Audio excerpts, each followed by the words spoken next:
welcome back to my channel. Today's video is a little bit different and I feel like this might not be a one-off. Like I may even be able to start a new series here on the channel because it's something that I'm really interested in. So you know how sometimes you go to the library or the bookstore and you see a book and then you see another edition of the same book and they look completely different? My question is always like, what makes books different? Why are two editions different? So sometimes when books are translated from other languages, then you know that the translation is different. So that's why the two copies, the two books may be different. That word is going to come up a lot in this video, I think. But sometimes it's not so obvious, right? So I'm reading this book for a challenge that I need to complete before the end of this month. So I'm reading Killers of the Flower Moon by David Grann, and I was really interested to pick up this story. I've wanted to read this story for a long time. And so I got the book, but you know, I have all these other reading commitments. So it's a pretty hefty book. It is a little over 300 pages, nonfiction, true crime. And I just wasn't sure whether or not I needed to read this entire book right now. So I went to the library again and I saw this book, Killers of the Flower Moon by David Grann, but this one is adapted for young readers. And so when I saw the cover, I was like, yay, I could read this instead of this one. So the requirement for the challenge that I'm participating in is that the book needs to be over 200 pages. It doesn't matter if it's a children's book, adult book, whatever. It just needs to be more than 200 pages. So I said, all right, young readers edition, it's got to be smaller, got to be easier to read. And looked at the page count. It's also 300 pages. 318 at the end. Let's see, 300, a little over, no, a little under. 280 something pages, no, 270 something pages of text to read compared to this one, which is, let's see where the text stops, because you know there are lots of notes and acknowledgements and so on in the back. So this one, the text itself ends on page 291. So not much difference, but I brought this one home anyway because I was waiting on my daughter to finish something in the library. I don't remember what now because it's been a couple of weeks. But while I was there, I was, you know, thumbing through this one. I started reading it. And I was like, I don't know if there's much difference between these books, but let's go home and see. So I started reading this. I started reading this, and then I started reading this, and I was like, I don't see the difference. There are a few differences, so that's what this video is about, trying to highlight some of the differences between an adult read and a young reader's read. Is it worth it?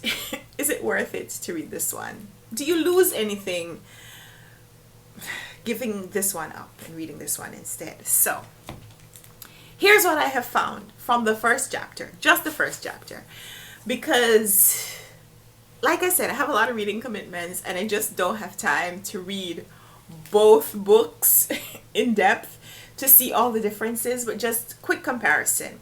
So this one has just a few more pages, but the story is essentially the same. Because this is true crime, it's a true crime story. The graphic content is still there, it's just not as graphic.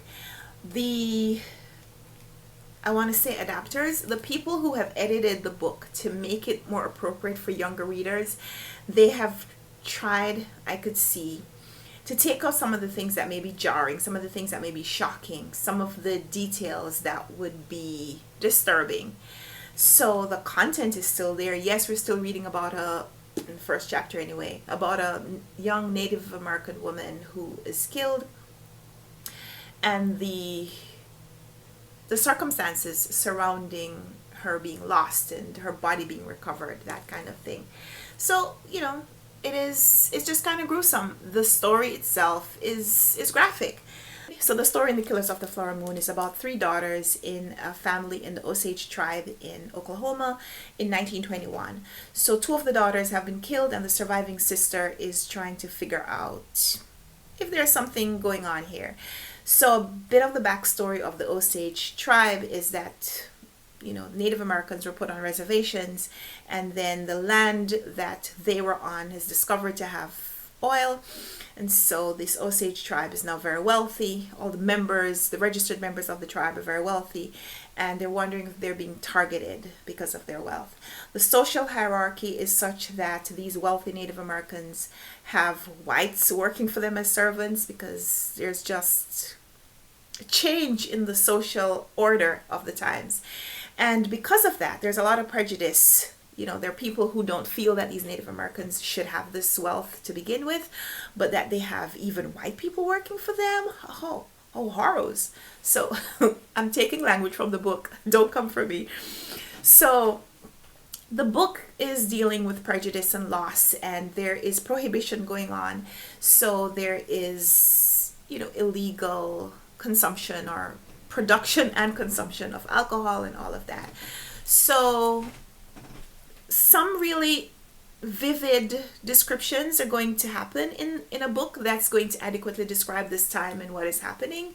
And so I could see why this book, because it is an important part of history that should be studied, I could see why this book is adapted for younger readers. So what would you do if you wanted to make this book available for younger readers? Then you would take out some of that harsher language, and also take away some of the more abstract language, and just make it easier to read, I suppose. So ergo, this book is born. So just looking at side-by-side comparisons of the books. So even though the page count is very similar, the text is a lot less in this book. So let me show you. So the adult book has about 33 lines per page, and the young readers edition has about 29 lines per page. So we're losing about 4 lines for every page that we're reading.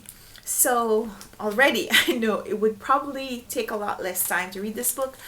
My concern is that I'm going to be losing some of the valuable information that I will want to help build the story. I'm reading as an adult. I'm not a child. I want all the details. I want the graphic, gory details. I know, I told you, I'm a scaredy cat. I am. But if I'm going to read a scary book, I want all the details. I want all of it. So just looking at some of the language. So like I mentioned, there is a lot of prejudice happening here. So at the end of chapter 1, a Native American woman's body has been found, and they're trying to figure out whether this is the woman that they're looking for. So here's a description in the adult version. The undertaker tried to determine if the woman was Anna Brown, whom he had known. The body was decomposed and swollen almost to the point of bursting, and very malodorous, he later recalled, adding, "It was as black as a N-word." That's the N-word, derogatory term for an African-American person. So that's from the adult book.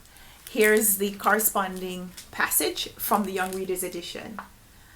The undertaker tried to determine if the woman was Anna Brown, whom he'd known, but he and the other men couldn't make an identification. So all that quote about the body was decomposed and swollen almost to the point of bursting, all of that is gone. The comparison to a black person, also gone.